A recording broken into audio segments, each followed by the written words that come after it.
বাংলাদেশ গ্রাম প্রধান দেশ, আর এ দেশের নদীমাতৃক দেশ হওয়ায় জালের মতো ছেয়ে আছে নদীগুলো। জি, আজকে আমরা রিয়াল আহ, নাগর নদী, আমাদের সকলের পরিচিত চাপাপুর ঘিসে চলেছে আহ, নাগর নদী। এই নাগর নদীতে কিন্তু চাপাপুরের মানুষের মৎস্য শিকারের একটা বড় একটা মাধ্যম। জি, আমরা দেখতে পাচ্ছি দল বেঁধে সকলেই সারি সারিভাবে মাছ ধরার চেষ্টা করছে, কেউ জাল দিয়ে, কেউ এরকম ডালা দিয়ে, এরকম কইজালা দিয়ে। আমরা সবাই স্ক্রিনে দেখতে পাচ্ছি। জি, এ যেন একটা আনন্দের একটা দোল খেয়ে যাচ্ছে, সকলে মিলে মাছ ধরার একটা কিন্তু মজাই আলাদা।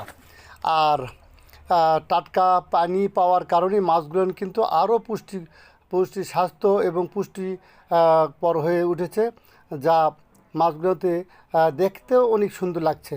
জি, আর সকলেই সব ধরনের বয়সরাই কিন্তু এই খেলায় অংশগ্রহণ করছে।